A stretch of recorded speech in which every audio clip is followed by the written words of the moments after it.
नमस्कार दोस्तों, स्वतंत्रता के बाद अपने देश ने कई बुरे दौर देखे हैं।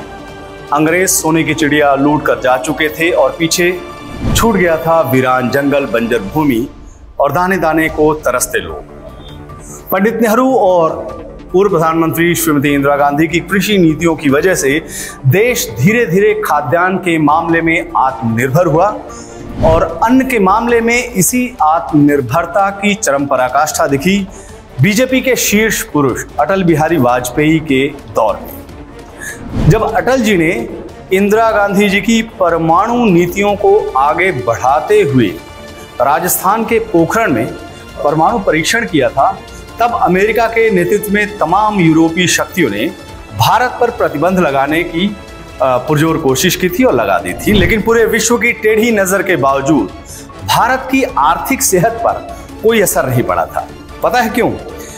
क्योंकि भारत अनाज के मामले में आत्मनिर्भर था भारत उस वक्त सामने रोटी का संकट नहीं था। लेकिन दोस्तों, अपना वही देश इस वक्त एक बड़े अनाज संकट की ओर बढ़ रहा है। रबी की फसल के समय आपने खाद की दुकानों पर हमारे देश के किसानों की लंबी लंबी लाइन देखी होगी। 2 दिन, 3 दिन, 4 दिन में लगे रहने के बावजूद जो किसान हैं, उन किसानों को खाद नहीं मिला था और कुछ वहां पर उनकी मृत्यु भी हो गई थी। और अब खाद की उपलब्धता को लेकर एक और रिपोर्ट आई है। उस रिपोर्ट में इस बात की आशंका बढ़ रही है कि खरीफ की फसल, मतलब बरसात के समय लगाई जाने वाली जो फसल है, उसके समय में भी किसानों को खाद मिलने से रहा और उसका सीधा असर फसल के उत्पादन पर पड़ने वाला है, क्योंकि जो खाद है उसकी उपलब्धता नहीं हो पाई थी। इस संकट के बारे में द इंडियन जो एक्सप्रेस अखबार है, उसने जो रिपोर्ट दी है उसके मुताबिक देश में हर साल 9 से 10 मिलियन टन डीएपी की जरूरत पड़ती है। करीब इतनी मात्रा ही यूरिया की भी पड़ती है, जरूरत होती है। इसके अलावा हर साल तकरीबन 4.5 से 5 मिलियन टन पोटाश की खपत भी देश में होती है। लेकिन इसी 1 अप्रैल को देश में डीएपी का भंडार केवल 2.5 मिलियन टन था। यूरिया का भंडार बस 1 मिलियन टन और पोटाश तो मात्र 0.5 मिलियन टन ही था। स्थिति की गंभीरता पर फिर गौर कीजिएगा। 10 टन डीएपी की जरूरत है कितना? बस 2.5 मिलियन टन। यूरिया की जरूरत है 9 से 10 मिलियन टन, है कितना? बस 1 मिलियन टन। पोटाश चाहिए 4.5 से 5 मिलियन टन, लेकिन भंडार में है बस 0.5 मिलियन टन। अब जब देश में खाद ही नहीं, तो फिर मोदी जी किसान को खाद देंगे कहां से? आप इस बात को बखूबी समझ रहे होंगे, लेकिन जो भक्त हैं उनकी बात ही अलग है। वो तो बात ही कुछ और करते हैं। वो तो ये भी दलील दे देते हैं कि मोदी जी महंगाई बढ़ा रहे हैं तो कुछ सोच कर ही बढ़ा रहे होंगे। वैसे इस मामले में वो एक वाजिब दलील दे सकते हैं कि देश दूसरे देशों से खाद का आयात करके इस कमी की भरपाई कर सकता है। अब जो अखबार है इंडियन एक्सप्रेस ने इस संभावना की भी पड़ताल की। अब उस संभावना का नतीजा आंकड़ों की जुबानी समझिए और आपको हम आंकड़ों की जुबानी समझाते हैं।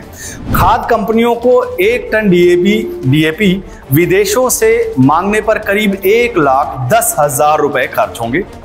फिलहाल बाजार में डीएपी की कीमत प्रति टन करीब 27,000 रुपए है। 1 टन डीएपी में सब्सिडी मिलती है 33,000 रुपए। कुल मिलाकर हुए जो आंकड़ा हम कुल मिलाएं तो होता है वो 60,000 रुपए। मतलब माहौल में अगर कोई खाद कंपनी विदेश से 1 टन डीएपी मंगाती है तो उसे चुकाने होंगे 1,10,000 रुपए, लेकिन उसे बेचने पर मिलेंगे मात्र 60,000 रुपए। बाकी खादों का भी ऐसा ही कुछ हाल है।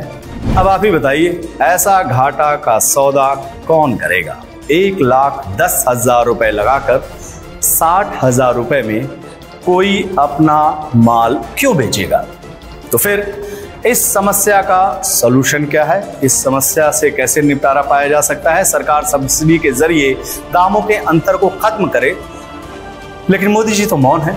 इस मुद्दे पर वो एक शब्द नहीं बोल रहे हैं और उनके मंत्रीगण तो वही महाजनों एन गतः स पंथा। जिस रास्ते पर माननीय मोदी जी, उसी रास्ते पर उनके कृषि से लेकर वित्त मंत्री तक सब खाद के मसले पर खामोश, लेकिन एक दूसरे मसले पर जरूर मोदी जी और उनके सबसे लायक मंत्रियों में शुमार श्री पीयूष गोयल जी ने ताल ठोक दिया है।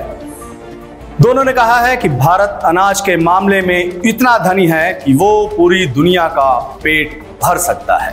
उन्होंने कहा कि पूरी दुनिया का पेट भर सकता है। दोस्तों, मैंने तथ्यों और तर्कों के साथ आपको खाद्य संकट की पूरी रिपोर्ट बता दी है।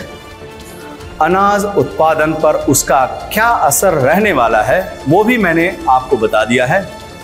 अब माननीय मोदी जी और माननीय पीयूष गोयल जी को पूरी दुनिया का पेट भरने का दावा कर रहे हैं, उस बारे में आप ही कुछ कहिए।